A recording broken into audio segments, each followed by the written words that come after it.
everybody, welcome to Catherine Sews. Thank you so much for joining me today. Look at this awesome trench coat I thrifted. It's a luxury brand from the UK called Aquascutum. It must have retailed for at least a couple $100 and I thrifted it for $30, but it didn't have a belt. And that just kind of looked very big and boxy to me. It's definitely got the 80s shoulder pads, which I actually love and I'm going to keep, but I would like it to be a little bit more trim around the waist and have more of a look of a trench coat rather than a tent. The other thing that I love to have in a trench coat is a hood. And I recently thrifted a different black trench coat that was super long as well. So I cut off the bottom 15 inches or so, and I made a hood for that one. So now this one is a much more practical length, just kind of like a car coat length, but it's got the hood that buttons on and off. So I can easily take this hood and just attach buttons to this new trench coat and have the hood that works for both. The belt is also not going to be a very difficult situation to handle. In fact, when I was trying on this trench coat in the thrift store, so, you're at the end of an aisle looking in the mirror and there were belts hanging like within arm's reach. And I found the perfect belt for it. It's just like a wide webbing belt with a couple of rings at the end. It's not sort of the classic trench coat belt, but it actually looks really great with this coat. So I've actually worn them together, but without belt loops, I was really afraid of losing that belt. So I'm going to do a couple things today. I'm going to create belt loops using just a scrap of fabric from my stash, but I'm also going to kind of anchor the belt to the coat in a nice secret little way using thread chains underneath the actual belt loop that I put on. It's kind of a high-end technique. You'll see it on fancy trench coats. So if you've got a coat with no belt or a coat with a belt that keeps slipping off, you're going to get some good tips out of this video. So let's just get busy. So I looked in my stash and I found a fabric that's pretty good. So you can use a fabric to do everything I'm going to do, the belt loops and the little hidden belt carriers that ensure that the belt doesn't fall off. You can do that all with fabric, or you can do it all with a thread chain. I'm going to do half and half, so I'll be able to show you both. So the first thing I did while I had the coat on, I just pinned the belt where it was hitting at the side seam of the coat on both sides. So I want to make a mark at the top of the belt and at the bottom with just like a little pinky finger width at the top and bottom, and I'll make sure both sides are the same. I'll also mark the belt where it's hitting the side seam. Good. We'll come back to the belt, but at the side seam, I know now that I want my belt loop, the bigger outer belt loop, I want it to start at 1.25 inches or 3 centimeters down from that big deep armhole. And I want it to be 2.5 inches or 6.5 centimeters in total. You could also do this at the center back, but I'm not going to. I'm just going to do the 2 side seams. So first I'm going to show you the thread chain. So I've got a really long thread here. It's about 2 meters or 2 yards long. And I've got both ends of the thread together, so it's doubled. And I'm putting both of those threads through the eye of a needle. I use embroidery needles or crewel needles to make that a little bit easier. Okay, good. And then bring it down and tie your end.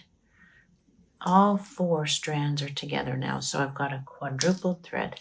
And you can tie that knot by taking your tail and going through the loop twice. Push that whole mess down toward the bottom, and then trim off the thread that comes after your knot. And now, since I'm going to be working black on black and it's hard to see, I'll show you first of all with white thread on my black fabric.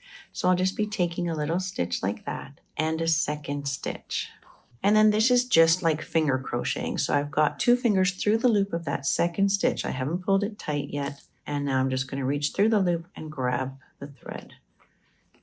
Pull that loop down and again and again. So it's just that, just reaching through the loop, grabbing the thread. So it's just like finger crochet. It just builds up that little chain.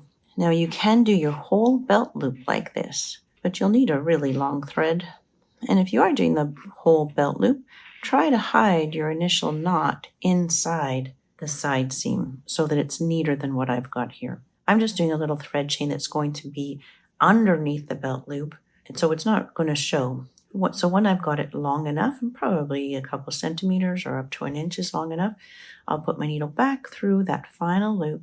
Now I can pull it tight and it's secure, and then I'll come into the fabric and make my knot. Now, if it's on a coat where I can't really get to the wrong side, that's no problem. I can just make a little stitch and back through my loop. Do that a couple of times, and then I can put my needle in again and come out somewhere else and cut my thread so that my tail of thread is hidden inside. That's the little belt loop that's going to be under the main belt loop. So if you wanted to do the whole thing out of a thread chain, you can do your long belt loop and then a little short one underneath it. So on my actual coat now, I've got my marks for my belt loop, and I put a pin in the center, and I'll just mark a couple places above and below the center. So it's one stitch and then the second stitch. But I don't pull that second stitch tight. I just reach into it and grab the thread. And I can do that until my thread chain reaches from one mark to the next. And then needle goes through the last loop, pull tight, and then I just secure it to the second mark and tie a knot. I'll do that to both sides. And now I'm going to cut a strip for the actual belt loop, and I want that strip to be about 2 inches wide and at least 7 inches long. This is extra long, but now I'm going to take it to the iron and fold my edges right side together into the middle and press that flat, and then go in half again and press again. So first I'll press in half, and it's right side out. And then when I open it out, I can see a crease down the middle, so I bring my edge just to meet that crease. And the second edge in. And now the whole thing in half.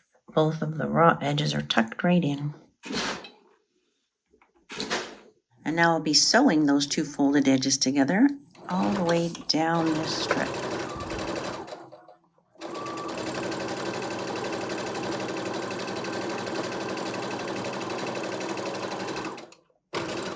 And I actually like to sew both edges of the strip just so it looks balanced, but this second side is totally optional.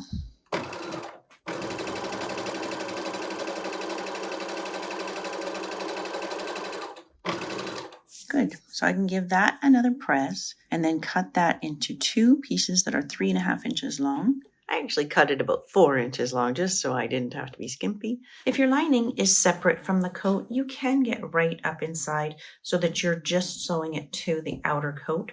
Mine is a bagged lining though. I could get in through an opening in the sleeve, but I think I'm just going to make life simple and sew it right through both layers of the coat and the lining. So I've got the layers pinned together here so I know it's all laying flat. Then I'm going to take my strip and just fold under one end and pin it in place, and then fold up the other end and pin it in place too. The little thread chain is hidden underneath there. So now it's just a little back stitch on each end of the belt loops. So I've got everything laying nice and flat in there and sewing right over the end of the belt loop.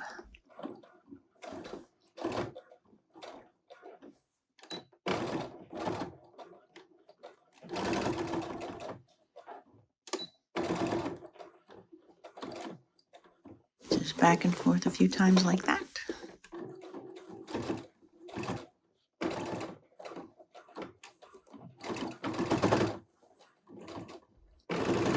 So that's a nice looking belt loop with the little thread chain hidden underneath. So now on the inside of the belt, I need another thread chain and a little snap. So this thread chain is going to pass through that little mini one and then snap into place. So here's my mark where the side seam is going to be, right? I want this to be able to be in line with the side seam, but I want there to be able to be some movement, just not too much. So I think if I go 2 inches before my mark to 2 inches after my mark. So my thread chain is going to start here and snap over there. When I attach my thread to the belt, I don't want my stitch to show on the outside. I'm going to dig in sideways so I can catch quite a few of the stitches of this heavy webbing, but it's not going to show on the outside. So again, it's 1 stitch and then a 2nd stitch, and then you pick up that loop and you start doing your thread chain. So this time it's quite long, so 4 yards or 4 meters of thread, and it's quadrupled through my needle, so it's quite strong. And once my thread chain is long enough to get from my first mark to my second mark, so spanning about 4 inches around that side seam mark, then through my last stitch, pull it tight. Now I'll just be sewing it to one of the holes in the snap. So that's just going around a couple of times and putting my needle through my thread chain so that that side of the snap just kind of dangles off the thread chain. You can make sure that that's quite secure. And then using the same thread, if we still have enough thread, then we'll just sew that side of the snap to the inside of the belt. And again, I want to make sure my stitches don't show on the outside. I'll go through each hole twice, and even traveling from one hole to the other, I'll just make sure I'm not letting that stitch show on the outside. So I'll do that long thread chain and snap on both sides of the inside of the belt. Good. So now my belt can go under the big belt loop. The thread chain with the snap can pass under the little mini thread chain that's hiding underneath there, and then snap closed. So the belt is in there. It's got a little bit of room to move, but it can't fall out. I just think that is awesome because I don't want to lose this belt. So that just looks great. I'm super thrilled with that. Okay, so now the hood. There were already 2 buttons up on the collar stand of this coat. The match is pretty good, and it's got 5 buttonholes at the bottom. So 2 of them can go to those buttons that are already in place. And then I've marked the center back and then halfway between and halfway between. So I just need to sew on 3 more buttons here. And the spacing of my hood, the buttonholes are spaced further apart than these buttons. But I think that's going to be just fine. It'll just have a little bit of space, like a little bit of give in between the buttons. I think that's going to be just fine.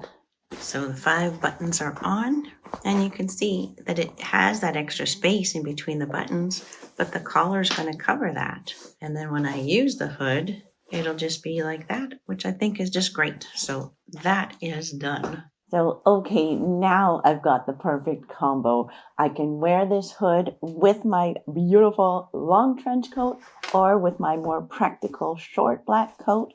I've got the belt that's not going anywhere, and I just love the whole combination. All right, so hopefully that works for you. Hopefully you got some good ideas out of there of how you can attach a belt to a coat that never had one and how you can keep it in place. Also, how the same hood can get passed around between different coats. That's kind of a winner too. So thanks so much for joining me today. And until next time, I'm Catherine Sews. You take care.